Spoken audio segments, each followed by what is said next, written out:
Dalam kitab Primbon Jawa kuno, tidak semua weton dilahirkan dengan takaran nasib yang sama. Ada weton yang hidupnya lurus dan tenang. Ada pula weton yang jalannya berliku namun menyimpan takdir besar. Di antara semua itu, weton yang paling sering disebut sebagai pemegang kunci rezeki besar adalah weton pon. Weton pon bukan weton ringan. Sejak lahir, pemiliknya membawa energi berat, aura dalam, dan daya tarik batin yang kuat. Leluhur Jawa menyebutnya sebagai weton bertuah, namun bertuah yang tidak langsung terasa. Banyak orang pon tumbuh dengan hidup sederhana, bahkan sering merasa tertinggal dibandingkan orang lain. Namun Primbon menegaskan, itu bukan hukuman, melainkan proses pematangan jiwa. Orang berweton pon biasanya diuji sejak awal hidupnya. Rezeki sering terasa serat, usaha naik turun, dan jalan hidup seperti selalu diuji kesabarannya. Tapi justru disitulah letak rahasianya. Primbon menulis bahwa weton pon adalah penyimpan rezeki besar, bukan penghambur keberuntungan cepat. Rezekinya tidak datang sedikit demi sedikit, melainkan datang sekaligus saat waktunya terbuka. Ada istilah kuno yang sangat ditakuti sekaligus ditunggu oleh pemilik weton pon, yaitu, kebukane lawang rejeki, terbukanya pintu rezeki besar.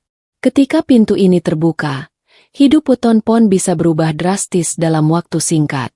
Dari biasa menjadi berkecukupan, dari kekurangan menjadi berlimpah, bahkan dari diremehkan menjadi diperhitungkan. Primbon menyebutkan, wong pon iku sabarane dawa, nanging nek wis entuk, ora setithik. Artinya, orang pon memang lama menunggu, tapi ketika rezeki datang, tidak akan kecil. Aura weton pon juga disebut memiliki daya tarik tak kasat mata. Tanpa sadar, orang lain merasa nyaman, percaya, dan tertarik bekerja sama. Inilah sebabnya banyak weton pon yang akhirnya memegang uang besar, menjadi pengelola, pemimpin, atau pemilik usaha, meskipun awalnya hanya orang biasa. Bab ini adalah pengingat bahwa jika kamu berweton pon dan hidupmu terasa berat, Primbon tidak menyebutmu sial. Justru sebaliknya, kamu sedang berjalan menuju takdir sultan, hanya saja jalannya tidak instan. Primbon Jawa mengajarkan bahwa rezeki bukan hanya soal kerja keras, tetapi juga soal getaran batin. Dan disinilah weton pon menempati posisi yang sangat istimewa. Weton pon dipercaya memiliki magnet cuan alami, energi penarik rezeki yang bekerja tanpa disadari oleh pemiliknya. Magnet ini berasal dari apa yang disebut pamomong, yaitu pendamping batin yang menjaga arah hidup seseorang. Pada weton pon, pamomongnya termasuk kuat dan tegas. Ia tidak selalu memberi kemudahan, tetapi selalu mengarahkan pemiliknya ke posisi strategis dalam rezeki. Itulah sebabnya banyak weton pon yang dipercaya mengelola uang diberi tanggung jawab besar sering ditarik ke peluang emas oleh orang lain. Rezeki weton pon sering datang bukan dari kerja kasar, tetapi dari kepercayaan. Orang lain merasa yakin menitipkan uang, proyek, atau usaha. Dalam Primbon, ini disebut rezeki lewat tangan orang, rezeki kelas atas yang tidak semua weton mampu memegangnya. Namun magnet cuan ini ibarat pedang bermata dua. Jika batin weton pon kotor, penuh amarah, iri, dan kesombongan, maka magnet tersebut berubah menjadi lubang kebocoran rezeki. Uang datang besar, tapi keluar lebih besar. Usaha naik, lalu runtuh tiba-tiba. Primbon memberi pesan keras. Pon iku kuat narik bandha, nanging kudu kuat nyimpen lan ngreksa. Artinya, weton pon kuat menarik harta, tapi harus lebih kuat menjaga sikap dan batinnya. Sifat alami weton pon sebenarnya sederhana, tidak suka banyak bicara, berpikir dalam, dan punya insting tajam. Jika sifat ini dijaga, magnet cuannya akan bekerja maksimal. Tapi jika berubah menjadi ego, licik, atau menipu, pamomong akan menjauh. Inilah sebabnya banyak weton pon yang baru benar-benar kaya setelah dewasa, bahkan setelah usia 30 atau 40 tahun. Karena magnet cuan mereka menunggu batin yang matang. Bab ini menegaskan satu hal penting, Jika kamu weton pon dan sering merasa, kok rezeki seperti ditahan, bisa jadi magnet cuanmu sedang diuji, bukan dicabut. Primbon Jawa menegaskan satu hal penting. Rezeki besar selalu didahului oleh guncangan besar. Dan pada weton pon, guncangan ini sering terasa jauh lebih berat dibanding weton lainnya. Inilah yang membuat banyak pemilik weton pon hampir menyerah. Padahal sebenarnya mereka sedang berada di ambang perubahan nasib terbesar dalam hidupnya. Tanda pertama yang paling sering muncul adalah fase hidup yang terasa sangat berat. Uang sulit terkumpul, usaha sering gagal di detik terakhir, dan bantuan seolah datang terlambat. Namun Primbon menyebut fase ini sebagai waktu nggodhok jiwa, waktu merebus batin. Jika weton pon mampu bertahan tanpa mengutuk nasib, justru disinilah kekuatannya ditempa. Tanda kedua adalah perubahan cara berpikir. Weton pon mulai lelah hidup kecil-kecilan. Ia mulai berpikir lebih dalam, lebih jauh, dan lebih berani. Ada dorongan batin untuk naik kelas, meski belum tahu jalannya. Primbon menyebut ini sebagai tanda pamomong mulai membuka mata batin. Tanda ketiga muncul lewat mimpi atau isyarat halus. Weton pon sering bermimpi tentang air jernih mengalir deras, naik ke tempat tinggi, menemukan emas, atau bertemu sosok tua berjubah. Dalam Primbon, mimpi-mimpi ini bukan bunga tidur, melainkan kode alam bahwa rezeki besar sedang mendekat. Tanda keempat adalah datangnya orang-orang penting.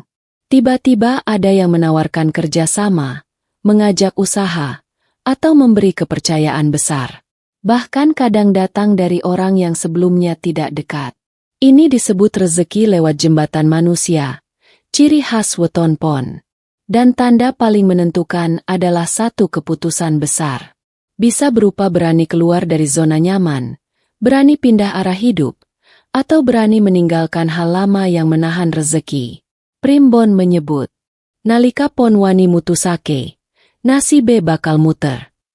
Artinya, saat weton pon berani mengambil keputusan, roda nasibnya akan berputar. Inilah momen di mana weton pon berhenti jadi penonton dan mulai menjadi pemain utama dalam rezekinya sendiri. Primbon Jawa selalu mengingatkan, rezeki besar tidak hanya soal menarik, tetapi juga soal menjaga. Dan bagi weton pon, pantangan hidup memiliki pengaruh yang sangat besar. Sekali dilanggar, rezeki yang sudah dekat bisa berbalik menjauh tanpa tanda. Pantangan pertama adalah meremehkan rezeki kecil. Weton pon sering diuji lewat uang receh, peluang kecil, atau pekerjaan yang tampak sepele. Jika ditolak karena gengsi, Primbon menyebut pamomong akan menutup pintu rezeki besar. Karena dalam hukum batin Jawa, rezeki besar selalu lewat pintu kecil terlebih dahulu. Pantangan kedua adalah kesombongan. Saat weton pon mulai merasa lebih hebat, lebih pintar, atau lebih beruntung dari orang lain, magnet cuannya akan melemah. Primbon berkata, bandha ora seneng karo wong gumedhe. Harta tidak menyukai orang yang tinggi hati.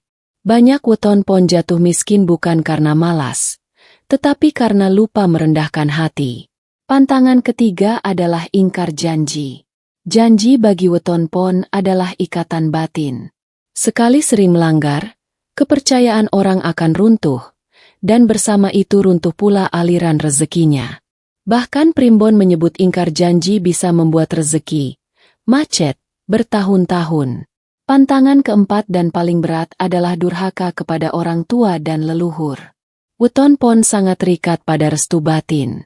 Jika melawan, menyakiti, atau meremehkan orang tua, maka pamomong akan menjauh. Inilah sebabnya ada weton pon yang pintar dan pekerja keras, tetapi rezekinya seperti tertutup rapat. Primbon menegaskan, yen pon ngajeni wong tualan enja ati, bandha bakal nurut. Artinya, jika weton pon menghormati orang tua dan menjaga hati, harta akan patuh mengikutinya. Bab ini adalah peringatan keras.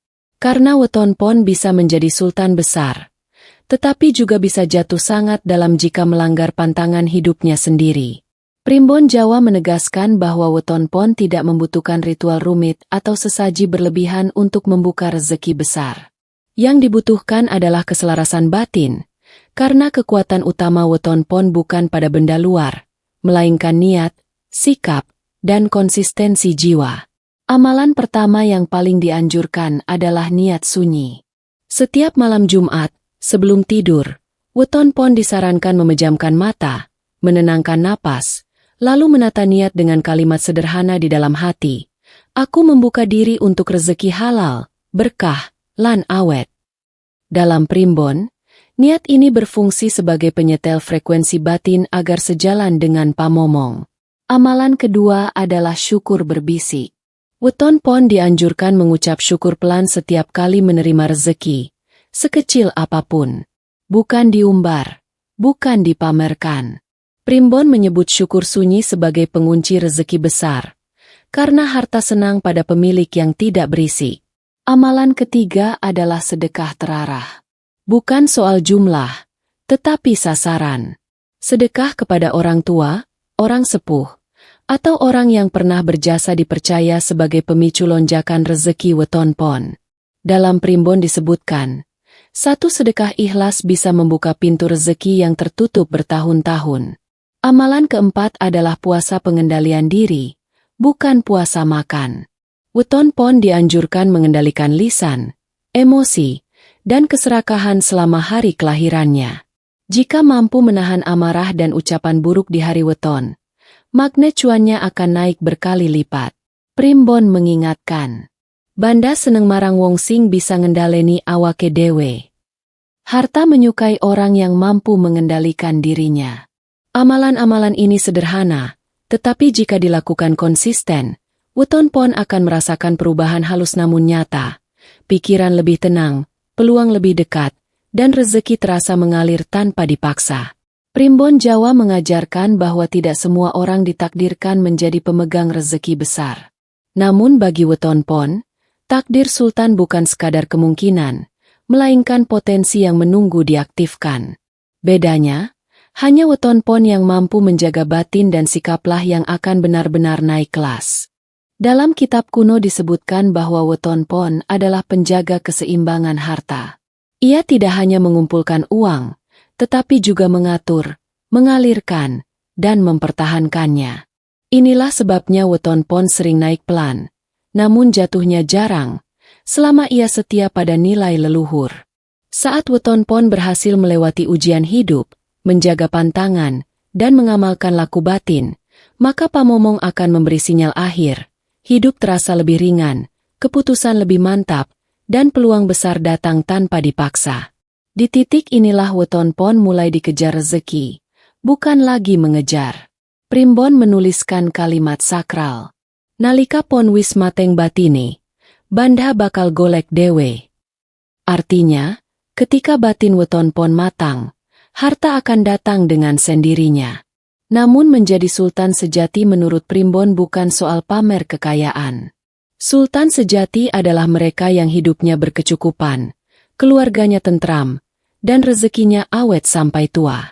Weton pon yang mencapai tahap ini akan dihormati, disegani, dan menjadi tempat bertanya bagi banyak orang. Bab terakhir ini adalah pengingat. Jika kamu weton pon dan merasa hidupmu perlahan berubah, lebih sadar, dan lebih kuat menahan diri, itu bukan kebetulan. Bisa jadi, kamu sedang memasuki gerbang takdir sultanmu sendiri. Jika kamu weton pon, tuliskan pon di kolom komentar. Jangan lupa like, share, dan subscribe, karena siapa tahu, satu video ini adalah tanda awal rezeki besarmu terbuka.